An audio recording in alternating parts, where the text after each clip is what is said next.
Okay, this is Orlando Wilson, and what I want to talk about in this video is something tends not to be mentioned too much these days in reference to kidnap and ransom, etc. And that's how people will be treated if they're actually kidnapped.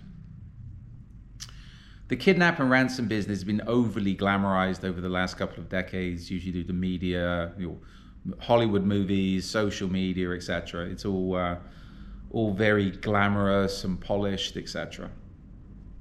Also, with a multitude of hostile environment courses out there and who's doing fake interrogations where people are interrogated, kidnapped, and then given tea and biscuits, I think things have got a little bit watered down. And I've had this conversation with a few people, and one person comes to mind, and I was talking about this, and like, oh, the best part of their hostile environment course, they reckon everybody said, was when they were fakely kidnapped and interrogated.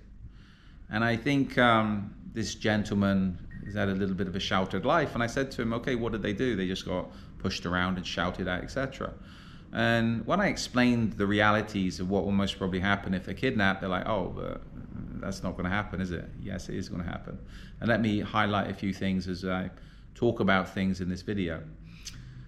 I'll talk about in another video, and I've spoken about it in other videos, about kidnap and ransom insurance and what you can expect if you're kidnapped and if you have kidnap and ransom insurance, which to me is a big scam. Anyway, back on topic here.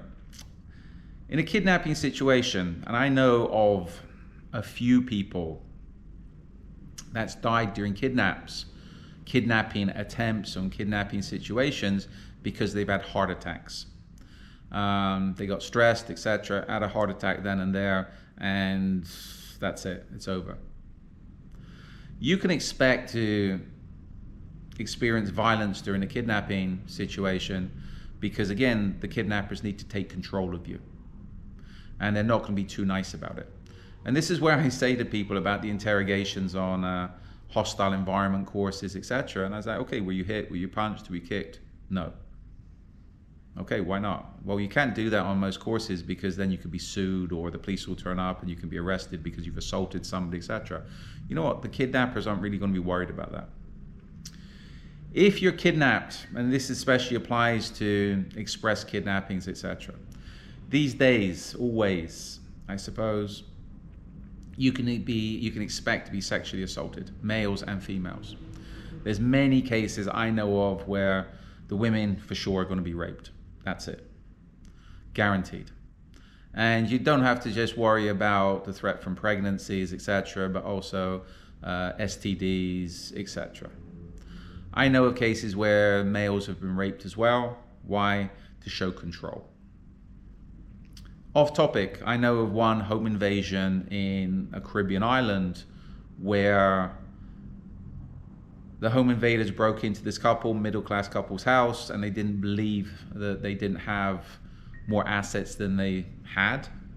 So they gang raped the woman, the wife, in front of the husband, and then they gang raped the husband in front of the wife, just to ensure that they were telling the truth and they didn't have more assets and they were trying to hide things.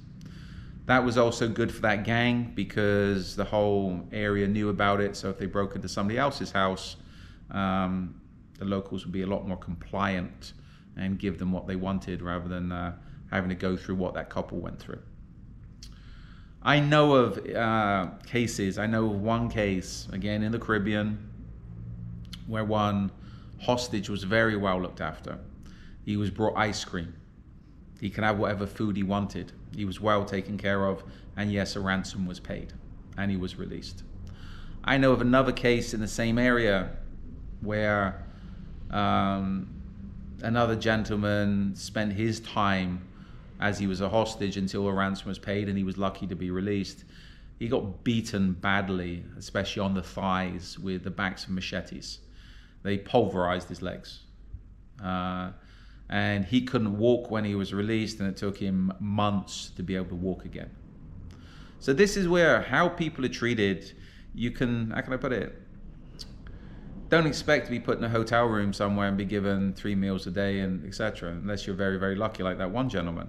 You can expect to experience violence. You can expect to be poorly treated.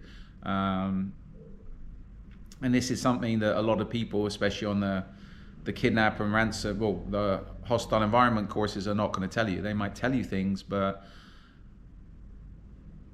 I had this, again, another conversation with somebody who referenced the kidnap and ransom prevention courses we provide, and I tell them the content we put in there, and oh, but you can't talk about that. You can't talk about people being raped and everything else. And we show violent video. We don't bother with the fake interrogations because to me it's BS.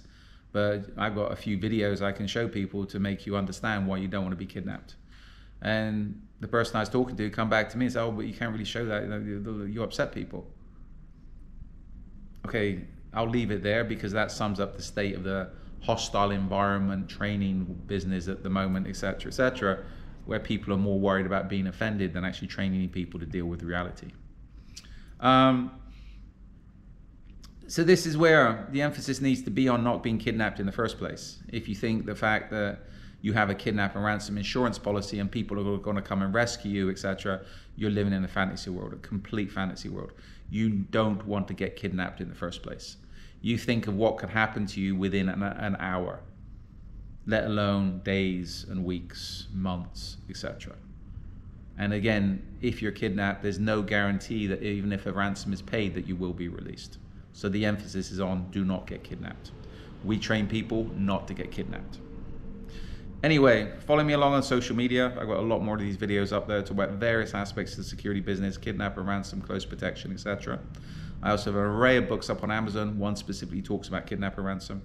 We're tending to provide only private kidnap and ransom courses these days, kidnap and ransom prevention courses. So reach out to me if you have any questions or if you want to book a course. In the meantime, be good, stay safe, and as always, stay out of trouble.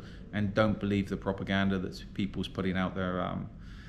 If you're going into places where you stand the risk of being kidnapped, you need to be well prepared. Be good, stay safe, and stay out of trouble.